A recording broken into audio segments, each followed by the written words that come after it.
সেদ্ধ চাল দিয়ে শিরিষ পিঠা তৈরি করে বছর জুড়ে সংরক্ষণ করতে পারবেন রোদ্রে দেওয়ার ঝামেলা ছাড়া। আসসালামু আলাইকুম, সবাই কেমন আছেন? আশা করি সবাই অনেক ভালো আছেন। আজকে আমি তৈরি করব সেদ্ধ চাল দিয়ে শিরিষ পিঠা।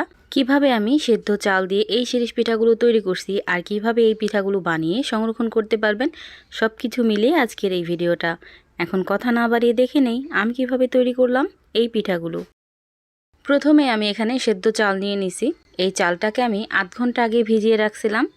এখন আমি ব্লেন্ডার জগে দিয়ে ভালোভাবে মিহি করে ব্লেন্ড করে নেব।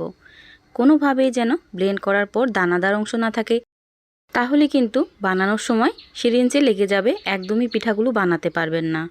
আরেকটা কথা বলা হয়নি, এখানে কিন্তু আমি 1 কাপ পরিমাণ সেদ্ধ চাল নিছি, আপনারা চাইলে বাড়িয়ে বা কমিয়ে নিতে পারেন। এই তো খুব ভালোভাবে ব্লেন্ড করা হয়ে গেছে। এখন এখানে আমি দিয়ে দিব লবণ। লবণ দিয়ে খুব ভালো করে মিশিয়ে তারপর আমি ফুড কালার মিশিয়ে নিব। আপনারা আপনাদের পছন্দ মতো ফুড কালার এখানে ব্যবহার করতে পারেন। আমি এখানে এইরকম ফুড কালার নিয়ে নিছি। ফুড কালারটা একান্তই আপনাদের ব্যক্তিগত ব্যাপার, বা ফুড কালার না দিয়ে আপনারা শুধু সাদা করেই বানিয়ে নিতে পারেন। এখানে আমি একটা সিরিঞ্জ নিয়ে নিছি, আর সিরিঞ্জে অবশ্যই তেল মাখিয়ে নিতে হবে। সিরিঞ্জে যদি তেল মাখিয়ে নেন তাহলে কিন্তু পিঠাগুলো বানানোর সময় হাত ব্যথা হবে না, অনেক সহজভাবে পিঠাগুলো বানানো হয়ে যাবে। আমি এখানে একটা সিরিঞ্জ নিয়ে নিছি, আপনারা চাইলে 2-3টা সিরিঞ্জে ভরে একসাথে করে বানিয়ে নিতে পারেন। পিঠার ব্যাটারটা একদম পারফেক্ট হয়েছে কিনা এভাবে দিলেই বুঝতে পারবেন। এখন আমি পিঠাগুলো বানিয়ে নিব। আমি কিভাবে পিঠাগুলো বানাইতেছি দেখেই নিশ্চয়ই বুঝতে পারতেছেন। আপনারা আরও সুন্দর করে বানিয়ে নেবেন।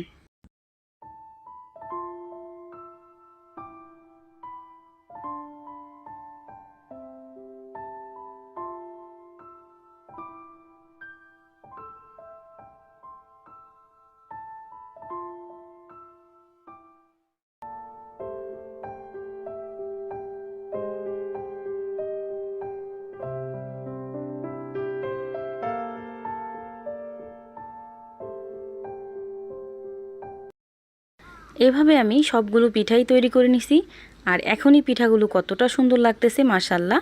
এখন আমি এই পিঠাগুলোকে ভাপে দিয়ে নিব।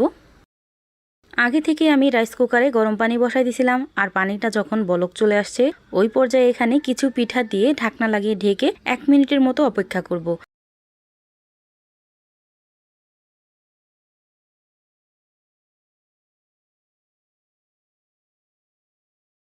এই তো 1 মিনিট হয়ে গেছে। এখন আমি ঢাকনাটা উঠিয়ে সবগুলো পিঠায় আমি উঠিয়ে নিব।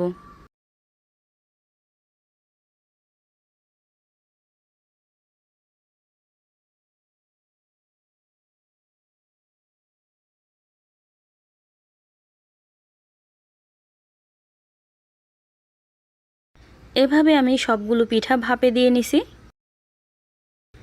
আর এই তো দেখতেই পাচ্ছেন ভাপে দেওয়ার পর পিঠাগুলো। এখন আমি কলা পাতা থেকে পিঠাগুলো ছাড়িয়ে নিব।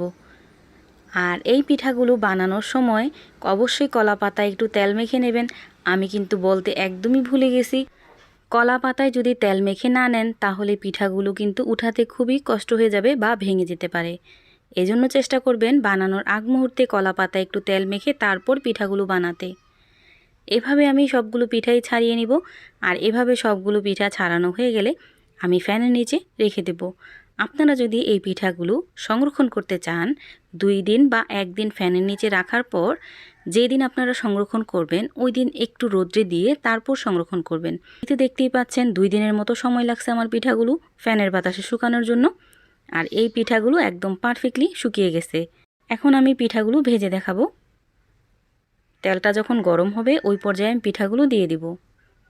আর এই তো দেখতেই পাচ্ছেন পিঠাগুলো দেওয়ার পরই কত বড় হয়ে যাইতেছে। এভাবে আপনাদের যতটুকু প্রয়োজন আপনারা ভেজে নেবেন।